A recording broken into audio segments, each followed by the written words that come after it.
Lincoln knew the British Empire viewed the U.S. government, founded on the principle that all men are created equal, as a threat to the continuation of their empire. Lincoln also knew that the British Empire had not only steered the development of the present secession, but had organized continuous secession movements to break up the Union since the American Revolution. Alexander Hamilton, the first Treasury Secretary and founder of the American system of economics, was assassinated in 1804 by Aaron Burr, the Vice President of the United States.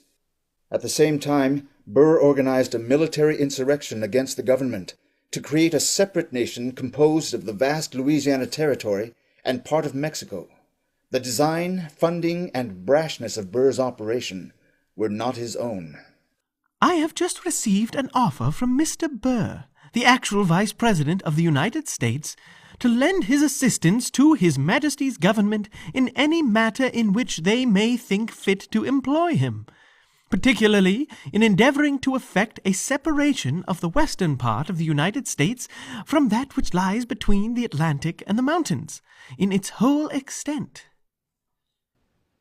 The British government which deployed Burr burned the capital to the ground 8 years later in the War of 1812, and organized a secession movement of the New England states, a system driven by the British East India Company and its Secret Intelligence Service Director, Lord Shelburne.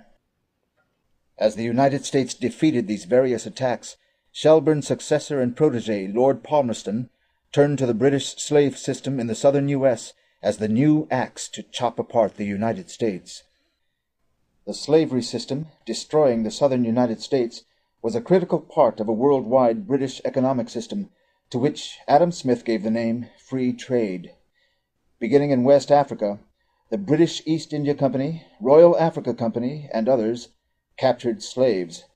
These slaves were shipped to the Western Hemisphere to create the slave plantation system of the southern United States. The principal product of this system in the 19th century was cotton, 75% of which was exported to England. Here, English peasants worked for shillings to turn the cotton into low-quality textiles, which were then sold in India, the crown jewel of the empire. The Indian subjects, denied the right by the British to produce for themselves, paid for the textiles with opium crops. The Indian opium was then shipped from India to China, where it was forced on the Chinese people for enormous profit, addicting millions to the life-sucking drug. The profits from this cycle, characterized by East India Company lackey Adam Smith as buying cheap and selling dear, was the foundation of the empire's existence. An interruption of any one part was an interruption to the whole.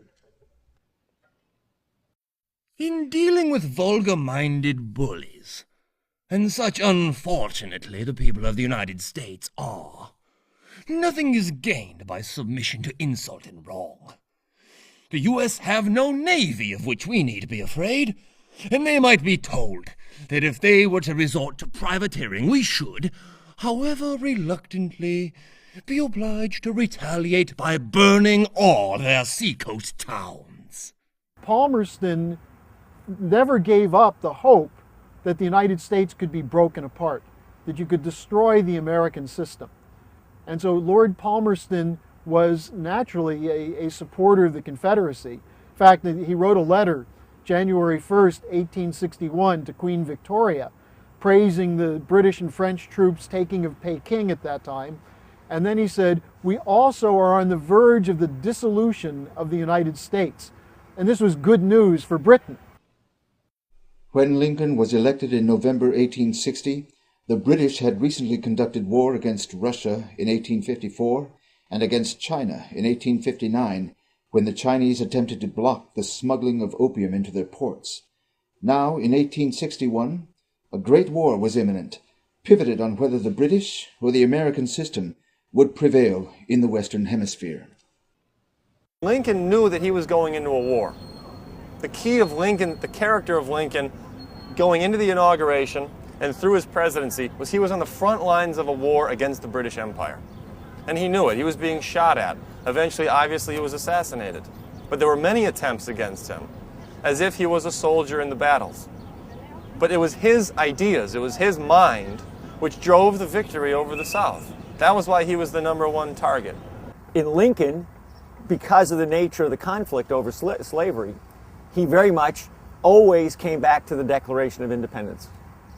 That this, for I think any of the great figures in the United States, the Declaration and the Constitution are one piece.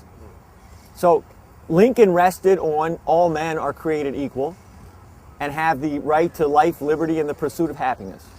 That these are inalienable rights.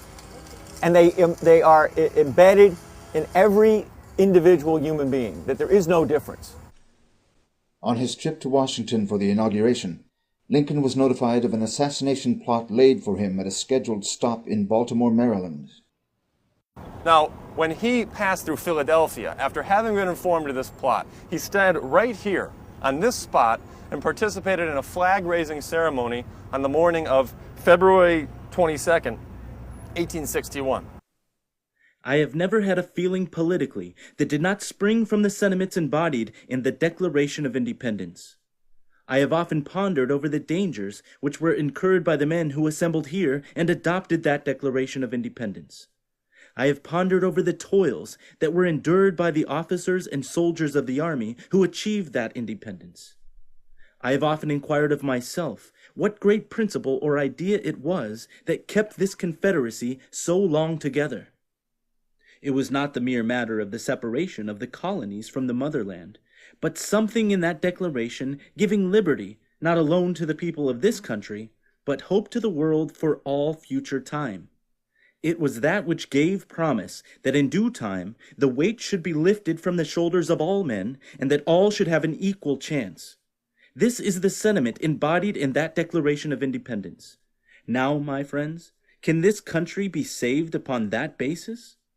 If it can, I will consider myself one of the happiest men in the world if I can help to save it. If it can't be saved upon that principle, it will truly be awful.